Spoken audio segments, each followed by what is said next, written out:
नमस्कार दोस्तों, मैं हूं आपका दोस्त विक्रम सिसोदिया। लेकर आया हूं एक नई कहानी। कहानी एक ऐसे शख्स की जो 15 साल तक अपनी पहचान छुपाकर किसी और के नाम से दूर एक प्रदेश में अपनी जिंदगी जी रहा था। बेंगलोर का अरेकल कस्टमर केयर, यहाँ पर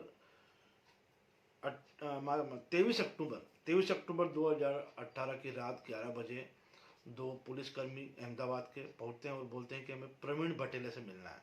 तो प्रवीण भटेले जो है उसको सूचना दी जाती है कि आप बाहर आइए और ऑफिस के बाहर वेटिंग हॉल में आपका कोई इंतजार कर रहा है।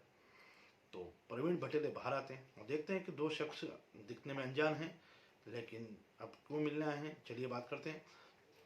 तो प्रवीण भटेले उस आदमी, दो जो लोग हैं उनसे हाथ मिलाता है।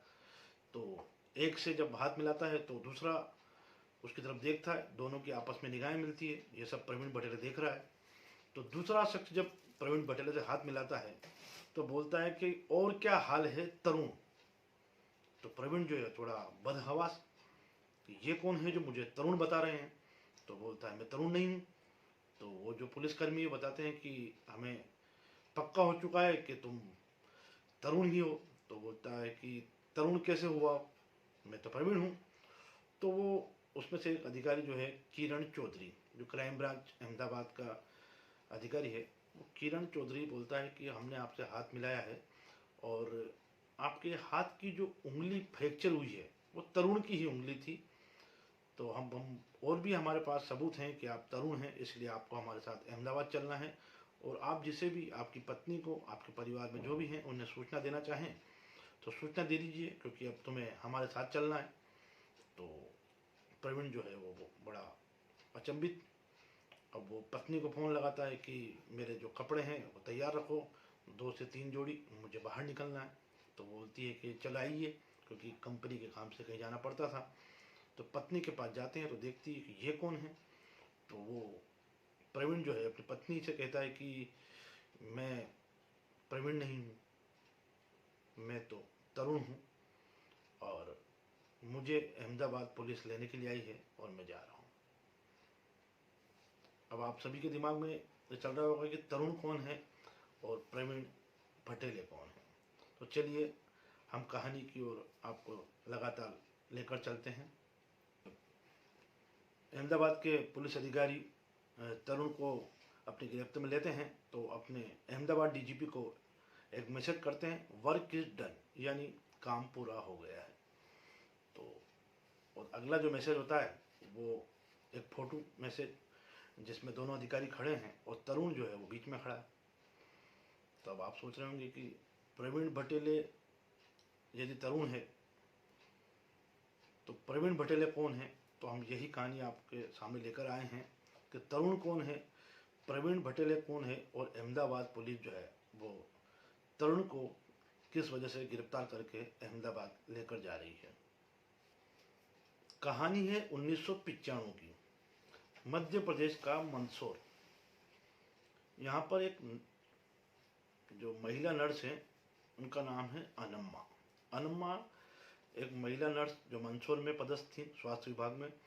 और एक व्यक्ति हैं उनके पति, उनका नाम है करुणा करण, जो कि नीमच में सेंट्रल स्कूल में खेल प्रशिक्षक हैं। हाँ, हालांकि घर जो था वो मंदसौर था। करुणा करण जो है वो नीमच में ड्यूटी देने जाते थे। और आपको बता दूं कि उस समय नीमच और मंदसौर जिला, जो नीमच जो है वो मंदसौर जिले में ही शामिल था। अनम्मा नर्स थी, उनके 2 लड़के, बड़े का नाम अरुण और छोटे का नाम तरुण। जो अरुण है वो 12वीं की पढ़ाई नीमच से करता है और अपना भविष्य को लेकर वो अहमदाबाद चला जाता है। और अहमदाबाद में जब उसकी नौकरी लग जाती है, 2001 की बात है, 2001 के लगभग उसकी जब नौकरी लग जाती है तो वो उसके लिए लड़की ढूंढी जाती है। तो उसकी शादी अहमदाबाद में ही एक लड़के से हो जाती है। आपको बता दें कि ये जो पूरा परिवार है, जीनराज परिवार, ये केरला का रहने वाला है। मूलतः केरला के लोग थे ये, जो मंदसौर में बतौर नौकरी की वजह से यहाँ रह रहे थे। तो जब माफ कीजिएगा, अरुण जब 2001 में नौकरी भी पा लेता है और शादी भी हो जाती है, तो वो अपने छोटे भाई तरुण से कहता है कि तुम भी अहमदाबाद आ जाओ और तुम भी यहाँ कुछ काम कर लो, तुम्हारी भी लाइफ बन जाएगी। तो तरुण सोचता है तो अच्छी बात है। अब तरुण जो है वो अहमदाबाद चला जाता है और वहाँ पर तरुण को भी बास्केटबॉल बास्केटबॉल सिखाने के लिए एक स्कूल में प्राइवेट जॉब मिल जाता है। अब तरुण जो है वो नौकरी वाला हो चुका है और आमदनी भी होने लगी है। तो उसका जो बड़ा भाई है अरुण, वो बोलता है कि अब तुम्हारी भी शादी होना चाहिए, क्योंकि अब तुम भी काम वाले हो गए हो, तुम्हारे पास भी पैसा आने लगा है, अब तुम्हारा भी घर होना चाहिए, तुम्हारा भी परिवार होना चाहिए, तुम्हारी भी बीवी होना चाहिए। तो तरुण जो है वहाँ बढ़ जाता है। तो अहमदाबाद की लोकल में केरला साइड के रहने वाले ओके कृष्णन, ओके कृष्णन की एक लड़की थी, उसका नाम सजनी। सजनी से तरुण की सगाई हो जाती है और सगाई में जो है परिवार के कुछ लोग शामिल होते हैं और थोड़े दिन बाद तरुण की सजनी से शादी हो जाती है। अब होता यह है कि काफ़ी अच्छी तरह से जीवन जी रहे हैं और तरुण जो है वो अपनी पत्नी को एक किसी कॉलोनी में किराए से कमरा लेता है और दोनों वहाँ शादीशुदा ज़िंदगी जी रहे होते हैं। सजनी एक बार अपने पिता के घर अपने पिता ओके कृष्णन से मिलने जाती है। अब जब 3 से 4 दिन सजनी अपने पिता के घर रहती है तो अपने पिता से ज़्यादा समय कहती है कि मुझे 100 रुपये दीजिए, मुझे स्कूटी में पेट्रोल भरवाना है। तो पिता जो है बड़ा ताज्जुब कि ये मेरी बेटी मुझसे जाने के लिए 100 रुपये मांग रही है, क्या इसके पास 100 रुपये भी नहीं है? तो वो बेटी से पूछते हैं कि बेटा घर पे सब कुछ ठीक तो है? तो बोलती है कि आप तो मुझे पैसे दीजिए, कोई भी बात मत कीजिए। तो पिता अपनी बेटी को पैसे देने से कैसे मना कर सकते हैं? तो वो बेटी को देते हैं 100 रुपये। तो स्कूटी में वो पेट्रोल भरा कर निकल जाती है। तो ये 14 फरवरी को अचानक तरुण अपने ससुर ओके कृष्णन को फ़ोन लगाता है और बोलता है कि पापा कुछ घटना हुई है, चोरों का आना हुआ है, रात को मैं ड्यूटी पर था और चोरों ने जो है लूट के चक्कर में जो है वो सजनी को घायल कर दिया है और सजनी अस्पताल में है। तो जो ओके कृष्ण ने अहमदाबाद ही रह रहे थे, सभी अहमदाबाद रह रहे थे। तो वो ओके कृष्ण ने अस्पताल पहुंचते हैं तो उन्हें पता चलता है कि जो बेटी है सजनी, उसकी मौत हो गई है। अब हक्के बक्के कुछ बोलने की स्थिति में नहीं और पुलिस को सूचना दी। पुलिस आती है तो पुलिस पूछताछ करती है। तरुण जो है वो रोता रहा और बताता रहा कि मेरी पत्नी, मेरा जीवन बर्बाद हो गया, और जो भी पत्नी का दुख था वो बताता रहा। अब जो पुलिस जो है वो ज़्यादा सवाल जवाब नहीं करती और जैसे ही पुलिस सोचती कि चलो इनको थोड़ा फ्री छोड़ा जाए। अब जब अंतिम संस्कार होता है उस समय तरुण की जो तबीयत बिगड़ी, अस्पताल ले गए। तो पुलिस पूछती है कि जो सजनी है उसका पति कहाँ है? तो ये अस्पताल में है। अब अस्पताल में पुलिस पहुंचती है और देखती है कि तरुण जो है वो बीमार है, थोड़ा घबरा रहा है। तो पुलिस सोचती है कि चलो 2 दिन बाद आकर पूछ लेंगे क्या रहा, कौन हो सकता है जो हत्या हुई है, वो उसका क्या कारण बन सकता है। तो जो तीसरा दिन था, 14, 15, 16, 17, 17 फरवरी को अहमदाबाद पुलिस के पास एक फ़ोन पहुंचता है कि तरुण जो है वो अस्पताल से भाग गया है। अब पुलिस जो है वो ज़्यादा टेंशन में कि जिसको पकड़ना था उसको तो छोड़ रखा था, अब वो भाग गया है। अब जो है मतलब ये मामला तो कुल मिलाकर हत्या का ही है और हत्या की है तभी तो तरुण भाग गया है। तो पुलिस जो है वो जो बड़ा भाई है अरुण, उसके घर पहुंचती है, वहाँ नहीं मिला। फिर उसकी जो माँ है अनम्मा, वो उससे उससे फ़ोन से नंबर से पूछा कि तरुण आया है क्या? तो मना करते हैं कि तरुण नहीं आया है। अब लगातार पुलिस सर्च कर रही है और जब ओके कृष्णन जो सजनी के पिता हैं वो पुलिस थाने में रिपोर्ट लिखाते हैं कि मेरी बेटी को तो तरुण ने मारा है और तरुण के साथ उसकी माँ अनम्मा, पिता करुणाकरण, अरुण बड़ा भाई और उसकी पत्नी, चारों जेल में। महीने भर बाद सभी की जमानत हो जाती है और तरुण जो है मिल नहीं पाता। तो पुलिस जो है वो सर्च करती है कि भाई तरुण कहाँ पर है। तो तरुण को ढूंढते ढूंढते एक जानकारी सामने आती है कि तरुण का जाने के बाद से मोबाइल बंद है।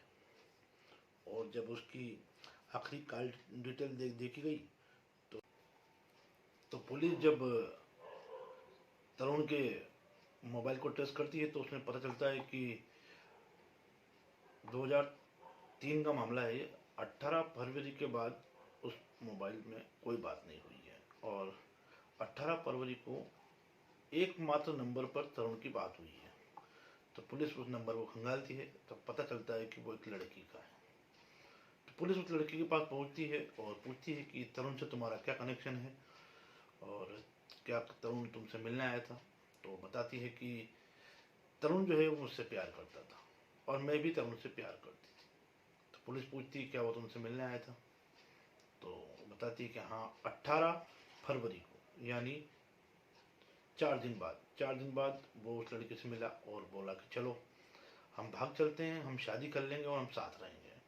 क्योंकि वो लड़की समझदार थी तो उसने बताया कि मैं अखबार पढ़ चुकी थी और मुझे पता चल चुका था कि तरुण जो है अपनी पत्नी की हत्या करने के बाद से फरार है।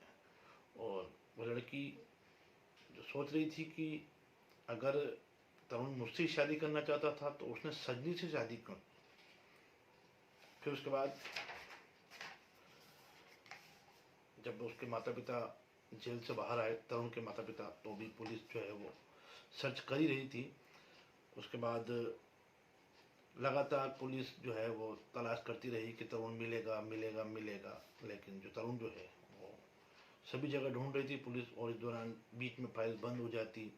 2003 का मामला है तो 4, 5, 6 ऐसे लगातार साल बढ़ते गए और बीच बीच में जो पुलिस अधिकारी नए आते वो फाइल खोलते और देखते कि कोई पुरानी फाइल लेकर आओ। तो देखते कि तरुण नाम का कोई शख्स है जो अपनी पत्नी की हत्या करने के बाद से फरार है।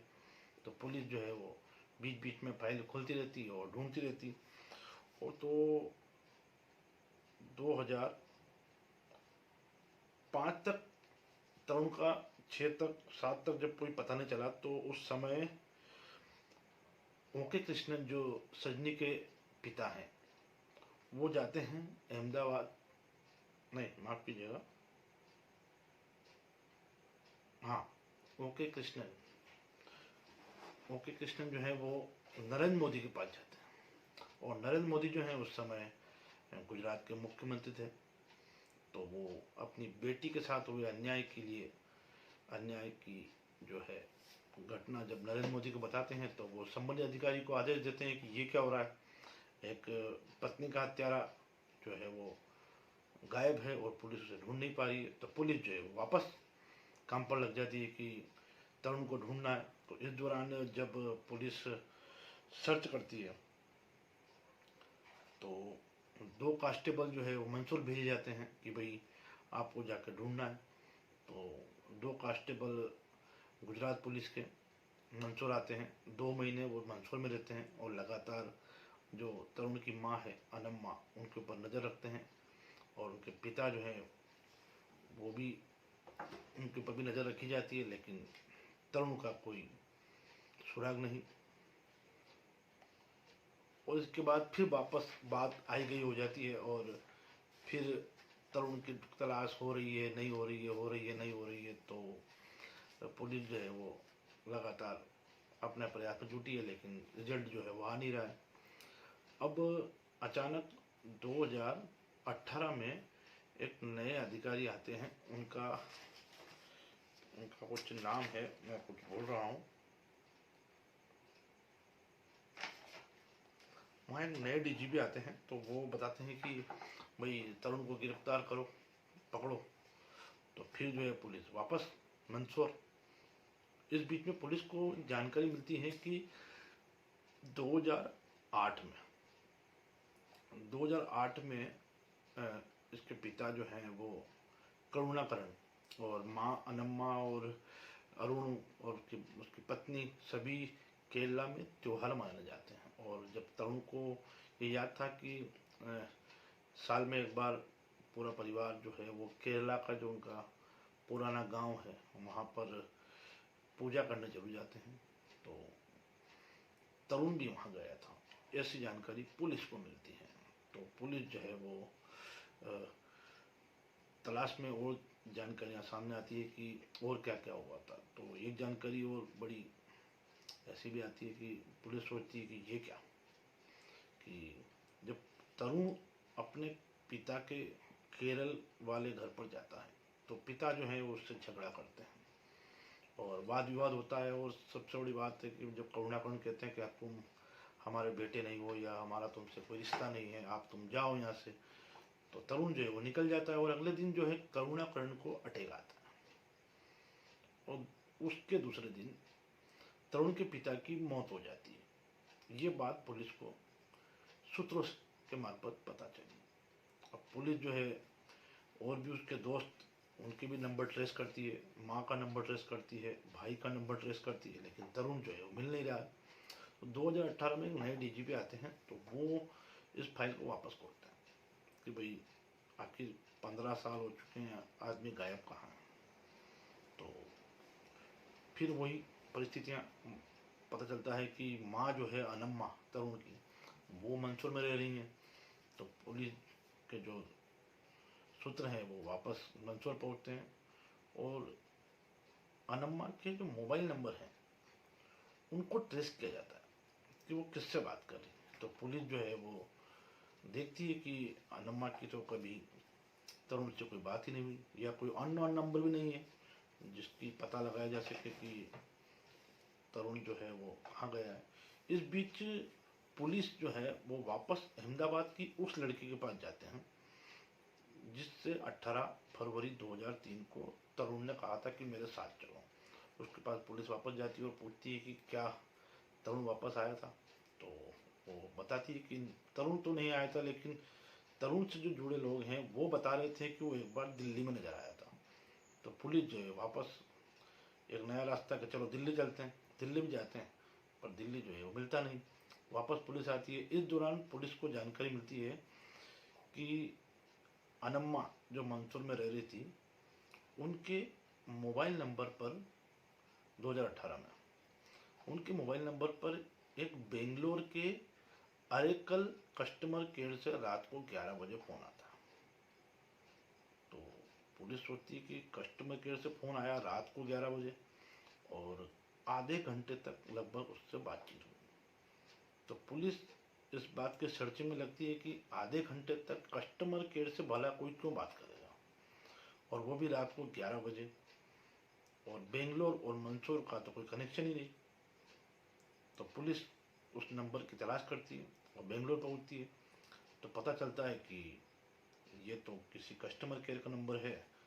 तो वो पूछती है कि क्या यहाँ कोई तरुण जिनराज नाम का कोई शख्स काम करता है। तो बताते हैं कि यहाँ तो नहीं है। तो पुलिस फिर पेशो पेश में कि अब तो पुलिस अपना दिमाग अलग से लगाती है कि अब क्या किया जाए। तो वो कहती है कि आपके यहाँ जितने भी कर्मचारी हैं उन सभी के फाइल फोटो आप हमें दिखाइए ताकि हम हमारे पास कोई चेहरा है हम उससे मिला सकें। तो जो फोटो आता है उसमें प्रवीण बटेले का जो फोटो है वो लगभग मिलता जुलता।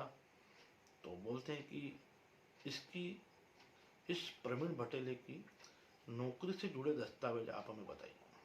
तो उसमें जो दस्तावेज थे वो प्रवीण बटेले के नाम, पिता का नाम, शहर का नाम। तो पुलिस और टेंशन में कि ये अगर प्रवीण बटेले है तो तरुण कौन है, और यही अगर तरुण है तो प्रवीण बटेले कौन है। तो पुलिस जो है फिर आपको बताया हमने कि 2018 23 अक्टूबर को पहुंचती और अपने जो सूत्र हैं उनके हिसाब से पता लगाती है कि प्रवीण बटेले ही तरुण है। तो जब दोनों पुलिस अधिकारी हाथ मिलाते हैं तो पता लगा लेते हैं कि पहले से उंगली जो है फ्रैक्चर हुई है, बास्केटबॉल खेला हुआ है तरुण, और कभी किसी समय पर तरुण की जो उंगली वो फ्रैक्चर हुई थी। और जब उससे बोलते हैं कि और क्या हाल है तरुण, तो तरुण जो है वो हक्का बक्का हो जाता है और स्वीकार भी कर लेता है कि हाँ मैं तरुण हूँ। तो जब पुलिस है उससे पूछती है कि तुम तरुण थे तो तुमने पत्नी को क्यों मारा। तो उसने बताया कि मुझे पसंद नहीं थी, मैं किसी और से प्यार करता था। तो फिर उसके बाद पूछती कि तुम प्रवीण बटेले कैसे बने। तो उसने बताया कि मैं 2001 में भोपाल में जो खेलों की ट्रेनिंग है ये लेने गया था। तो वहाँ पर प्रवीण बटेल और हम दोनों रूम पार्टनर थे, और मैंने ऐसे ही उसके जो दस्तावेज थे वो फ़ोटो कापी करवा लिए थे।